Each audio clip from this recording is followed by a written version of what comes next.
Hello साथीहरु सबैजनालाई मेरो सलाम र आज म हजुरहरुलाई क्यानाडामा जब अप्लाई गर्नको लागि कस्तो खालको सीवी हुन पर्छ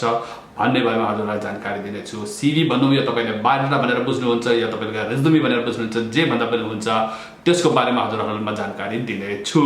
यो भिडियो एकदमै इम्पोर्टेन्ट छ यदि तपाई क्यानाडा आउन चाहनुहुन्छ भने। त्यसैले चाहिँ यो भिडियोलाई चाहिँ अन्तिमसम्म हेर्नु होला। हरेक कुराहरु एकदमै इम्पोर्टेन्ट छ। यो कुराको जति पनि इन्फर्मेसन म अहिले दिन्छु, पछि अहिले एकछिन पछि जब तपाई मलाई सीवी बनाउन सिकाउँछ त्यति बेला यो इन्फर्मेसनको जरुरी हुन्छ। त्यसैले चाहिँ please watch it very carefully till the end. Alright guys, Canadian format CV कस्तो हुन पर्छ भन्दाखेरि Canadian format CV चाहिँ तपाईको चाहिँ ATS फ्रेन्डली हुन पर्छ। के हो यो ATS? ATS भनेको एप्लिकेसन ट्र्याकिङ सिस्टम। यो एउटा सफ्टवेयर हो जुन यहाँका कम्पनीहरुका जुन HR हुन्छन्, ह्युमन रिसोर्सेस म्यानेजर हुन्छन्, उनीहरुले आफ्नो कम्प्युटरमा उनको जुन प्राइमरी इमेल एड्रेस हुन्छ त्यसमा चाहिँ उनीहरुले चाहिँ यसलाई अट्याच गरेको हुन्छ, त्यसलाई लिंक गरेर राखेको हुन्छन् कम्पनीहरुले। त्यसको कारण के हो भन्दाखेरि मान फर एक्जाम्पल त मैले जुन यो गएको हप्ता जुन एउटा भिडियो बनाएर लिएर आएको थिएँ, त्यो RCIP भनेर जुन भिडियो बनाएको थिएँ, rural community immigration pilot program, र यो पाइलट प्रोग्राममा अप्लाई गर्नका लागि तपाईहरुले चाहिँ के सीवी पठाउन पर्छ, बायोडाटा पठाउन पर्छ यहाँका कम्पनीहरुलाई, र अब यहाँका कम्पनीहरुले चाहिँ त्यसरी चाहिँ मान्छे लिएर आउँछ। त्यो भएकै कारणले भोलि हैन तपाईले RCIP मा अप्लाई गर्न चाहनुहुन्छ भने पनि तपाईले चाहिँ अहिले मैले भन्न लागेको जुन सीवी हुन्छ हैन त्यो नै तपाईले चाहिँ प्रयोग गर्न पर्ने हुन्छ। Okay, now let's get back to the topic. Okay, यो ATS फर्मेटको सीवी कस्तो हुन पर्छ र यहाँका कम्पनीहरुले किन यसलाई आफ्नो सफ्टवेयरमा राखेको हुन्छ? कारण के हो भन्दाखेरि जब यहाँका कम्पनीहरुले विदेशबाट मान्छे लिएर आउन खोज्छ, विदेशीहरुको लागि जब ओपन गर्छ, त्यो केसमा के हुन्छ भन्दाखेरि जब विश्वको भरिबाट मान्छेले के गरे एप्लिकेसन सेन्ड गर्छ उनीहरुलाई हैन, कम्पनीले सेन्ड गर्छ, त्यहाँ त एप्लिकेसन तपाईको चाहिँ हजारौं लाखौंको मात्रामा एप्लिकेसन आउँछ हो कि न एउटा HR सँग कम्पनीमा। अब त्यसमा जब एउटा HR ले त अब हरेक मान्छेको सीवी लाई चाहिँ क्लिक गर्दै ओपन गरेर पढ्न त सक्दैन, कतिको पढेर साध्य हुन्छ हैन, इट्स नट पोसिबल हैन। त्यो केसमा चाहिँ के हुन्छ भने चाहिँ ATS अगाडि आउँछ। के गर्छ भन्दाखेरि त्यो ATS ले नै पहिला सीवीहरु सबैलाई पढ्छ भने उनीले त्यसलाई एउटा स्क्यानिङ गर्छ हैन, त्यसले स्क्यान गर्छ र अनि डिसाइड गर्छ कुन चाहिँ सीवी लाई चाहिँ अगाडि लिएर जाने हैन, कुन चाहिँ सीवी लाई चाहिँ त्यहाँबाट नै क्यान्सल गराइदिने र ट्रान्स गरिदिने भन्ने कुरा चाहिँ त्यो एउटा ATS मसिनले सुरु गर्छ। अब मसिन त्यो ATS जुन सफ्टवेयर छ त्यसले कसरी काम गर्छ भन्दाखेरि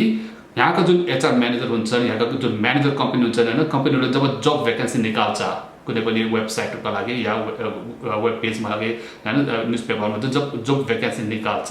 र त्यो जब भ्याकेन्सीमा के खाले क्याटेगोरीको जब खोजेछ उनीहरुले कस्तो मान्छे खोजेको छ हैन, कुन किसिमको, जस्तो फर एक्जाम्पल ट्रक ड्राइभरको जब खोजेको छ, जब भ्याकेन्सी निक्लेको छ। अब त्यो ट्रक ड्राइभरको लागि कस्तो स्किल कम्पनीले खोजेको छ, कस्तो खाले मान्छे खोजेको छ,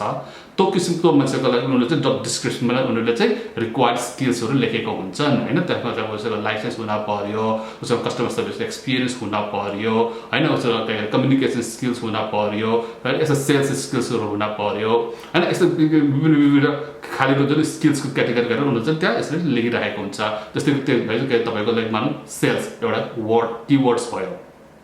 हैन, त्यस्तै तपाईको कस्टमर सर्भिस एउटा कीवर्ड्स भयो, त्यस्तै गरेर चाहिँ उनीहरुले कीवर्ड्स हुन्छ त्यो राखिदिएको हुन्छ, त्यसै राखेको हुन्छ, विभिन्न स्किल्सको कीवर्ड्सहरु हुन्छन् र कम्पनीले चाहिँ नि ATS मा त्यो एउटा सेटअप गरिदिएको हुन्छ। जस्तै एउटा उनीहरुले सब मानौ त्यो जब भ्याकेन्सीमा 50 वटा कीवर्ड्स राखेको छ हैन। अब कम्पनीले के गर्छ भने नि सिस्टममा त्यो जुन उनको जुन एप्लिकेसन ट्र्याकिङ सिस्टममा चाहिँ उनीहरुले सेटअप गरिदिएको हुन्छ कि यो 50 वटा कीवर्ड जुन उनीहरुले जब भ्याकेन्सीमा राखेको छ, यो 50 कीवर्ड्स मध्ये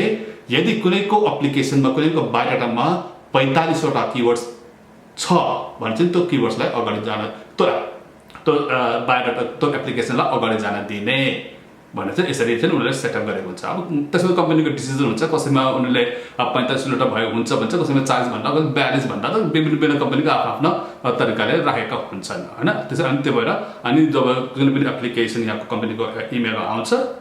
यहाँको ATS ले इमेललाई हरेकको इमेललाई ओपन गर्छ र त्यो हेड रिज्युमीलाई स्क्यान गर्छ र स्क्यान गर्छ र कम्पनीको जब भ्याकेन्सीमा दिएको 50 वटा जुन कीवर्ड छ त्यो 50 वटा कीवर्ड मध्ये कतिवटा कीवर्ड्स त्यो बायोडाटामा छ, त्यो सीवी मा छ, त्यसले स्क्यान गर्छ। यदि कम्पनीले तोकेको नम्बर हैन त्यो उनले फेला पर्छ एउटा किवर्ड्स त्यो सिभीमा फेला पर्यो भने चाहिँ त्यो सिभीलाई चाहिँ ग्रिन सिग्नल दिन्छ अगाडि जान्छ नेक्स्ट स्टेपमा जान्छ र त्यस्तै गर्दै गरेर त्यो प्रत्येक सिभीलाई चाहिँ एटीएसले चाहिँ स्क्यान गर्छ राइट जुन जुन सिभीमा चाहिँ कम्पनीले दिएको हैन किवर्ड्सहरु मध्येमा चाहिँ हैन रिक्वायर्ड किवर्ड्स संख्या पुग्दैन हैन न त्यो सबै एप्लिकेसनहरु चाहिँ त्यहीबाट नै क्यान्सल हुन्छ खारेज हुन जान्छ मतलब त्यो एप्लिकेसन अब अगाडि बढ्दैन त्यसैले चाहिँ एटीएसले काम गर्छ जसले गर्दा एटीएसले एकदम सरसर भन्दा चाहिँ एटीएसले चाहिँ एउटा फिल्टरेसनका काम गर्छ सर्ट आउट भनौं न सर्ट आउटको काम गर्छ हैन त्यसलाई संख्या घटाउने लिएर आएर काम गर्छ जसले गर्दा पछि आएर कम गर्दै त्यसले स्क्यान गर्दै कम गर्दै लिएर जान्छ त्यो सेकेन्ड स्टेपमा बल्ल गएर आएर चाहिँ त्यो एचआर को कुनै टिम हुन्छ टिमको मान्छेहरुले चाहिँ बल्ल अनि त्यो एप्लिकेसनलाई पढ्छ अनि हेर्छ त्यसपछि बल्ल फर्दर स्टेपमा जान्छ सो यो हो तपाईको चाहिँ एटीएस फर्मेटको सिभी र एटीएसले यसरी काम गर्छ त्यो भएकै कारणले चाहिँ सिभी बनाउने बेलामा चाहिँ तपाईको सिभी यस्तो हुन पर्यो कि जुन एप्लिकेसन ट्र्याकिङ सिस्टम चाहिँ एटीएसले चाहिँ त्यसलाई सजिलोसँग रिड गर्न सकियोस् अलराइट त्यसै कारणले चाहिँ जब तपाईले सिभी बनाउनुहुन्छ त्यसमा धेरै कुराहरु छन् हैन जसले तपाईलाई चाहिँ फलो गर्न पर्छ तपाईको सिभी को फर्मेट कस्तो हुन पर्छ तपाईको त्यसमा लेटर हैन टेक्स्ट कस्तो हुन पर्छ टेक्स्टको साइज कस्तो हुन पर्छ हैन भन्ने कुरा विभिन्न कुराहरुको हैन तपाईको जरुरी हुन्छ तपाईको सिभी फर्मेटिङ गरेको हुनु भएन हैन यस्तो कुराको जरुरी हुन पर्छ so I will show you how to create a CV alright it's according to ATS system alright guys let's get through alright guys यो हो तपाईको ATS friendly CV you can see here it's very simple हैन तपाईको सुरुमा चाहिँ यहाँ छ तपाईको चाहिँ आफ्नो नाम लेख्न सक्नुहुन्छ हैन त्यसपछि तपाईले चाहिँ यहाँ इमेल एड्रेस फोन नम्बर र आफ्नो छोटकरीमा आफ्नो एड्रेस लेख्न सक्नुहुन्छ ओके लामो एड्रेस नलेख्नु होला तपाईको नेपालको एड्रेस लेखेर काम पनि छैन अलराइट लेख्नु होला इमेल एड्रेस र फोन नम्बर चाहिँ सही लेख्नु होला त्यसपछि तपाईले चाहिँ यहाँ तपाईले चाहिँ प्रोफाइल भनेर चाहिँ लेख्न सक्नुहुन्छ तपाईले चाहिँ अब्जेक्टिभ भनेर पनि लेख्न सक्नुहुन्छ सो अप टु यु र यसलाई पनि धेरै लामो नलेख्नु होला तपाईको 3 म्याक्सिमम 3 लाइन लेख्नु होला हैन 2 लाइन 3 लाइन सम्म लेख्नु एकदम इम्पोर्टेन्ट चाहिँ त्यो लेख्नु होला त्यसपछि चाहिँ मैले चाहिँ यहाँ के कोर कम्पिटेन्सीज लेख्ने गर्छु हैन सो तपाईले नलेख्दा पनि हुन्छ यो अल अप टु यु कस्तो छ पनि तपाईले कस्तो जब अप्लाई गर्दै हुनुहुन्छ हैन हो त्यसमा डिपेन्ड हुन्छ तपाईको जबमा चाहिँ हैन किवर्ड्स को जुन खोजेको किवर्ड्स छ तपाईको वर्क एक्सपीरियन्समा तपाईले किवर्ड्स लेख्ने तपाईको अरु ठाउँ छैन भने चाहिँ तपाईले कोर कम्पिटेन्सीज लेख्नु होला र तपाईले चाहिँ यहाँ तपाईले चाहिँ म्याक्सिमम 4 लाइन हैन 4 सेन्टेन्सेस तपाईले लेख्नु होला यसरी चाहिँ लेख्न सक्नुहुन्छ हैन excellent customer service and rapport time management excellent communication skills flexibility यसरी चाहिँ हैन रिसोर्स प्लानिङ यसरी तपाईको मेन कम्पिटेन्सीज के हो तपाईको मेन स्किल्स के हो तपाईले चाहिँ यसरी आफ्नो कोर कम्पिटेन्सीजमा लेख्न सक्नुहुन्छ त्यसपछि वर्क एक्सपीरियन्स लेख्नु होला र वर्क एक्सपीरियन्सलाई जहिले पनि तपाईको चाहिँ के गर्ने क्रोनोलोजिकल फर्ममा लेख्नु होला मोस्ट रिसेन्ट फर्स्ट है त्यो लेख्नु होला अलराइट र वर्क एक्सपीरियन्स तपाईले यसरी सिम्पल तरिकाले लेख्नु होला तपाईको आफ्नो टाइटल जब टाइटल र त्यसपछि कम्पनी नाम लेख्नु अनि कुन सालमा ट्र्याक लेख्नु तल चाहिँ यहाँ तपाईले चाहिँ जब डिस्क्रिप्सन लेख्नु होला हैन जब डिस्क्रिप्सन तपाईले अनि अर्को इम्पोर्टेन्ट के छ भन्दाखेरि यसमा लेख्ने बेलामा चाहिँ हैन तपाईले चाहिँ हैन व्हाट यु क्यान डु भन्दा पनि तपाईले व्हाट यु हेभ डन त्यो चाहिँ इम्पोर्टेन्ट हुन्छ मैले तपाईले के गर्नु भयो व्हाट हैन what you used to do हैन तपाईले म यो गर्ने गर्थे मैले त्यस्तो किसिमले चाहिँ नि यो डिस्क्रिप्सनमा लेख्नु होला हैन I can do this one भनेर काम भएन हैन I have done this thing भनेर चाहिँ तपाईले लेख्नु भन्छ त्यसले चाहिँ गर्छ okay you have an experience in that matter भन्ने कुरा आउँछ ओके सो त्यो त्यस्तो किसिमले तपाईले यहाँ आफ्नो जब डिस्क्रिप्सनमा लेख्नु होला अलराइट सो हियर अनि त्यसपछि आफ्नो टाइटल आफ्नो नेक्स्ट जब लेख्नु त्यसरी आफ्नो सिभी त्यसरी फिल अप गर्नु होला अलराइट त्यसपछि आउँछ तपाईको education qualifications all right also in education qualifications but तपाईले हेर्नुहुन्छ just your right the most recent education what you have alright त्यसले लेख्न सक्नुहुन्छ alright यो हाईएस्ट लेभल अफ एजुकेसन तपाईको के छ त्यो अनुसार पनि तपाईले लेख्न सक्नुहुन्छ ओके जस्तो कि यहाँ चल्दैछ रिटर्न बीबीएस लेख्न सक्नुहुन्छ अनि त्यही लाइनमा युनिभर्सिटी कलेज लेख्नुहोस् र ग्रेजुएसन तपाईले ग्रेजुएट हो या होइन त्यो पनि लेख्न छुटाउनु जरुरी छ है यहाँको मान्छेहरुले त्यो खोज्छ अनि हेर्छ तपाईले ग्रेजुएट गरेको छैन भने पढाइ मात्र भएर भएन तपाईले कुन सालमा ग्रेजुएट गरेको त्यो पनि यहाँ लेख्नु होला त्यसपछि चाहिँ यदि अब यो क्यानाडाको केसमा चाहिँ तपाईले चाहिँ अब विदेशबाट अप्लाई गर्दै हुनुहुन्छ भने तपाईले चाहिँ यो डब्ल्युएस गरेको छु भन्ने कुरामा तपाईले चाहिँ यसो छोटो सानो यसरी लेख्दिनु होला जसले गर्दाखेरि एम्प्लोयरले थाहा हुन्छ कि ओके यसले आफ्नो एजुकेसन इक्विभलेन्ट गरिसकेको छ that this education is as according to Canada भन्ने कुरा उनीहरूले बुझ्छ अलराइट त्यसपछि आयो तपाईको अरु कुनै तपाईको एजुकेसन क्वालिफिकेसन त्यो पनि तपाईले यहाँ लेख्न सक्नुहुनेछ र तपाई चाहिँ त्यसपछि तपाईले चाहिँ अदर स्किल्स हैन अदर स्किल्स पनि तपाईले लेख्न सक्नुहुन्छ नि यहाँ पनि तपाईले चाहिँ आफ्नो अरु तपाईको के कस्तो स्किल्सहरु छन् हैन त्यो पनि तपाईले यहाँ लेख्न सक्नुहुन्छ तालिम गरेको ट्रेनिङ गरेको अरु सबैको स्किल्सहरु यहाँ लेख्न सक्नुहुन्छ र अन्तिममा तपाईले चाहनु भयो भने चाहिँ हैन लास्टमा हैन यहाँ पनि तपाईले फेरि अब हबीज हैन अर तपाईलाई अवार्ड्स एन्ड अचिभमेन्ट्स यस्तो तपाईको कुनै यस्तो मुख्य अवार्ड्स तपाईको छ अचिभमेन्ट तपाईले पाउनु भएको छ लाइफमा हैन जुन एउटा भन्ने पनि कुराहरु हुन्छ नि एउटा ग्रान्ड अवार्ड्सहरु हुन सक्छ यस्तो कुरा हुन सक्छ मान्छेमा हैन त्यस्तो कुनै छ भने तपाईले लेख्दा राम्रो हुन्छ है तपाईको हबीज अवार्ड्स अचिभमेन्ट यस्तो कुराहरु पनि तपाईले चाहिँ लेख्नु भयो भने चाहिँ 3-4 लाइनमा सेन्टेन्स पनि लेख्नु भयो भने चाहिँ it is also very good for your CV okay so guys so यही नै हो क्यान्डिडेट फर्मेटको सिभी र एटीएस फर्मेटको सिभी र यस्तो तरिकाले तपाईले सिभी बनाउनु भयो भने चाहिँ एटीएस ले चाहिँ सजिलोसँग रिड गर्छ ओके सिभी बनाउँदाखेरि तपाईले यसमा कहिले कुनै पनि फर्मेटिङ नगर्नु जस्तो टेबल हैन टेबल राखेर सिभी बनाउने हुन्छ या तपाईको बक्स राखेर सिभी बनाउने हुन्छ टाइटल बक्समा राख्ने डिजाइन गर्ने कुनै पनि कलरको प्रयोग नगर्नु होला हैन जस्तै तपाईले टेबलमा कलर युज गर्ने फोटो मान्छेले फोटो हाल्ने धेरै मान्छे राख्छ आफ्नो फोटो देखाएर हालेर राखेको सिभीमा चाहिँ हैन त्यो चाहिँ नगर्नु होला एटीएस फर्मेट सिभीमा चाहिँ युज गर्नु नगर्नु होला त्यसले गर्दा के हुन्छ भने एटीएस रिड गर्न सक्दैन अनि क्वालिफिकेसन चाहिँ ब्ल्याङ्क जान्छ सिभी ओके त्यो भएर कारण चाहिँ यो फर्मेट चाहिँ तपाईले सिभी बनाउनु होला र यसै फर्मेट तपाईले सिभी चाहिँ नि के गरे अब यो जुन आरसीआईपी जुन छ हैन यसमा तपाईले यही फर्मेटको सिभी पठाउन सक्नुहुन्छ र भोलि आएर क्यानाडा आइसकेर क्यानाडामा अरु जब खोज्ने बेला पनि तपाईले यसै किसिमको सिभी तपाईले बनाउनु भयो भने चाहिँ तपाईले क्यानाडामा जब पाउने चान्स धेरै नै हाई हुन्छ अलराइट गाइस सो यो हो तपाईको चाहिँ क्यानाडियन फर्मेटको सिभी र अब म तपाईलाई अर्को फेरि एउटा छोटो देखाउँछु यो कीवर्ड्स को फ्रेमिङ कसरी गर्ने हैन एउटा जब पोस्टिङ जो हुन्छ जब भ्याकेन्सी जब खुलाएको हुन्छ त्यसबाट तपाईले चाहिँ अब कीवर्ड्सलाई कसरी फ्रेम गर्ने कसरी त्यसलाई बुझ्ने भन्ने कुरा पनि एउटा छोटकैमा जानकारी दिन्छु जसले गर्दा हजुरलाई अझै सजिलो हुन्छ सिभी बनाउने केसमा all right let's continue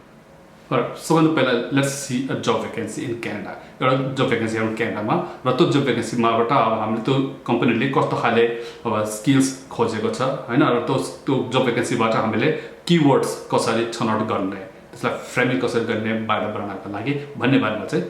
we will learn okay alright guys तपाईले यहाँ देख्न सक्नुहुन्छ this is a job vacancy here right and you can see down here तपाईको भ्याकेन्सी हो रिटेल सेल्स म्यानेजरको पोस्टको लागि हैन जसले लेखेको छ उनीहरुले जब टाइटल यहाँसम्म दिएको छ कति तारिखसम्म कहिलेसम्म खोल्ने भ्याकेन्सी कतिवटा छ भन्ने जानकारी दिइरहेको छ तलब कति हुन्छ दिइरहेको छ हैन यु क्यान सी हियर उनीहरुले ल्याङ्ग्वेज इंग्लिश खोजेको छ एजुकेसन एजुकेसन कति चाहिने सेकेन्डरी खोजेको छ हाई स्कुल डिप्लोमा खोजिरहेको छ हैन त्यस्तो छ वन इयर एक्सपिरियन्स भएको हुन्छ यो 2 सालको 2 सालको एक्सपिरियन्स भनेको छ रेस्पोन्सिबिलिटी चाहिँ दिइरहेको छ अनि के स्किल्स सुपरभिजन क्वालिफिकेसन 5-10 सालको भनेर छ इम्पोर्टेन्ट यहाँ के छ पर्सनल सुटेबिलिटी भनेको छ so this is very important यहाँ चाहिँ पर्सनल सुटेबिलिटी चाहिँ हाई एफिसिएन्सी हैन त्यो यहाँ तपाईको हाई एफिसिएन्सी छ यो भयो तपाईको यो हैन तपाईको यो हार्ड वर्किङ भयो हैन यो चाहिँ तपाईको के तपाईको यो एबिलिटी सबै सो यो चाहिँ जति पनि मैले हाइलाइट गरिदिएँ नि त्यो चाहिँ हैन यो हो तपाईको कीवर्ड्स हैन यो कीवर्ड्सहरुलाई चाहिँ तपाईले चाहिँ अब तपाईको बायोडाटा सिभीमा चाहिँ कुनै पनि तरिकाले हैन कता हुन्छ जहाँ हुन्छ जुन तपाईले चाहिँ त्यसमा चाहिँ यो कीवर्ड्सहरुको तपाईले प्रयोग गर्न पर्यो अलराइट किनकि एटीएस ले यो कीवर्ड्स हेर्छ हैन अब यो यहाँ तपाईको कीवर्ड्स तपाईको 1 2 3 4 5 6 7 8 9 10 11 टा कीवर्ड्स छ र साथसाथै अडियोस पनि छ यहाँ माथि पनि हैन तपाईको जसले यसलाई पनि तपाईले एउटा कीवर्ड्स लिन सक्नुहुन्छ एटेन्सन टु डिटेल भनेको छ हैन यसलाई पनि तपाईले कीवर्डमा लिन सक्नुहुन्छ ओके त्यस्तै कम्युनिकेसन स्ट्रेन्थ ट्रेडिङ वर्किङ भनेको छ हैन फास्ट पेस इन्भाइरोमेन्ट भनेको छ हैन अब तपाईले एटेन्सन टु डिटेल यसलाई पनि तपाईले कीवर्ड्समा लिन सक्नुहुन्छ हैन 12 कीवर्ड्सहरु भए या अब हुन सक्छ अब कम्पनीले हैन यो 12 टा कीवर्ड्समा चाहिँ अब जसको एप्लिकेसनमा 10 वटा कीवर्ड्स इन्क्लुड हुन्छ त्यो एप्लिकेसनलाई अगाडि लिएर जान दिने भन्ने कुराले एटीएसमा सेटअप गरेको पनि हुन सक्छ so this is one example यसरी काम हुन्छ यो जो तिमी यो वर्ड्सहरु छैन हैन यसलाई चाहिँ रिज्युमे हुन पर्यो यदि रिज्युमेमा छ भने चाहिँ एटीएसले चाहिँ यो कीवर्ड्सको आधारमा चाहिँ तपाईको रिज्युमेले चाहिँ डिटेक्ट गर्छ अनि यसलाई अगाडि लिएर जान्छ यदि तपाईको यो कीवर्ड्स मध्ये कुनै पनि कीवर्ड्सहरु तपाईले त्यसमा 5 वटा मात्रै छ अरु रहेन छ भने चाहिँ तपाईको एप्लिकेसन रिजेक्ट हुन्छ तपाईसँग जति पनि किसिमको एक्सपिरियन्स होस्, तपाईसँग जुनै पनि किसिमको एजुकेसन होस् होइन, जे स्किल्स भएर पनि त्यसले पनि मान्यता राख्दैन। राइट, त्यस्तै अर्को इक्जाम्पल छ तपाईँको, यो त तपाईँको यो जब एप्लिकेसन यो भ्याकेन्सीमा तपाईँले चाहिँ सजिलोसँग देख्न सक्नुहुनेछ कि यहाँको स्किल्स किवर्ड्स तपाईँले निकाल्न सजिलो भइरहेको छ, लिस्ट गरिदिएको छ होइन, धेरै सजिलो छ। तर कतिपय जबमा चाहिँ अलिक धेरै कम्प्लिकेसन हुन्छ, उनीहरूले डिस्क्रिप्सनमा राखेको हुन्छ होइन, त्यहाँबाट तपाईँलाई लामो जब एप्लिकेसन हुन्छ, त्यहाँबाट किवर्ड्स निकाल्न चाहिँ धेरै अप्ठ्यारो हुन्छ। Let's take a look. Right, जस्तो कि तपाईँको यो एउटा जब एप्लिकेसन चाहिँ एउटा इन्टेरियर डिजाइनको एउटा सफ्टवेयर लेभलको कम्पनी हो, जब हो होइन, किनकि त्यसमा चाहिँ एउटा हाई स्किलको मान्छे खोजिरहेको छ। त्यसमा चाहिँ तपाईँले चाहिँ यहाँ पनि तपाईँको अब यो जब एप्लिकेसनबाट तपाईँले चाहिँ किवर्ड्स फ्रेमिङ गर्नुपर्छ, तपाईँले किवर्ड्सलाई छनौट गर्नुपर्छ। Okay, let's try our find out here. The benefits लेखेर आएछ होइन, त्यस्तै छ तपाईँको चाहिँ बेनिफिट छ, अरू एक्सपिरियन्समा खोजिरहेको छ। तपाईँले जो एक्सपिरियन्स इन्टेरियर डिजाइन छ यसलाई पनि तपाईँले एउटा किवर्ड्समा राख्न सक्नुहुन्छ कि they are specifically looking for interior design for 5 years भनेको छ होइन, त्यसलाई पनि तपाईँले चाहिँ यसो पनि एउटा किवर्ड्स मान्न सक्नुहुन्छ। ओके, इन्टेरियर डिजाइन भयो, त्यसपछि आयो तपाईँको चाहिँ यहाँ अरू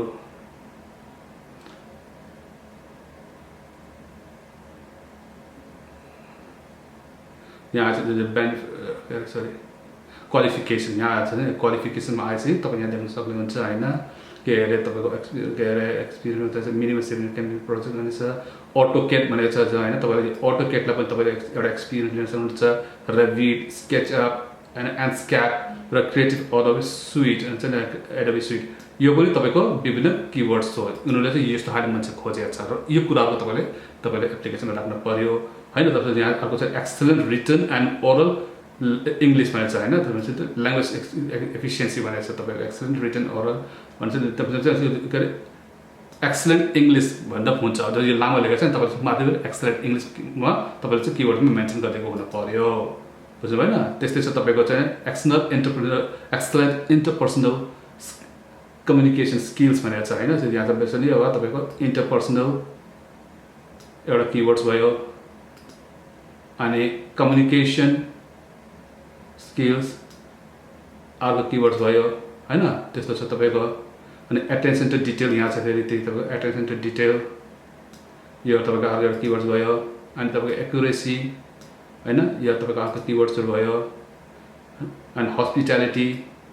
यस्तो किवर्ड्सहरू तपाईँले चाहिँ आफ्नो एप्लिकेसनमा चाहिँ इन्क्लुड गरेको हुन पर्यो। त्यसो भइदिएको कारणले इट इज भेरी इम्पोर्टेन्ट होइन, जब तपाईँले के अरे क्यानाडाको लागि जब अप्लाई गर्न जाँदै हुनुहुन्छ, अप्लाई गर्न खोजिरहेको हुनुहुन्छ भने हरेक जबको लागि त्यही जबको लागि इन्डिभिजुअल सिभी बनाउनु पर्छ। राइट, तपाईँ एउटा सिभी बनायो त त्यही सिभीलाई चाहिँ हरेक जबमा त्यही सिभीलाई चाहिँ एट्याच गरेर पठाइदिने काम गरेर हुँदैन। र यसै कारणले तपाईँले सिभी बनाउनु भयो भने भोलि आएर तपाईँको जुन RCIP जुन छ रुरल कम्युनिटी अर्गनाइजेसन प्रोग्राम, त्यसको भ्याकेन्सीहरू जब आउँछ, जब भ्याकेन्सीहरू आउँछ, त्यसमा पनि तपाईँले चाहिँ यो फर्मेटमा सिभी बनाएर पठाइदिनु भयो भने चाहिँ होइन, तपाईँको एप्लिकेसन मेसिनले ATS सिस्टमले सजिलोसँग रिड गर्छ र तपाईँको चान्स धेरै हाई हुन्छ जब पाउनको लागि, जब अफर पाउनको लागि। त्यसको आधारमा चाहिँ भोलि आएर तपाईँले चाहिँ who knows you can come to Canada. Alright guys, thank you very much, and if you watch my video for the first time, please subscribe my video and also share this video in a Facebook so that other people also can get some knowledge in advance, some knowledge and skills about the kind of format of CV. Alright guys, thank you very much. I will see you in the next video. Until then, take care, have a good day, bye bye.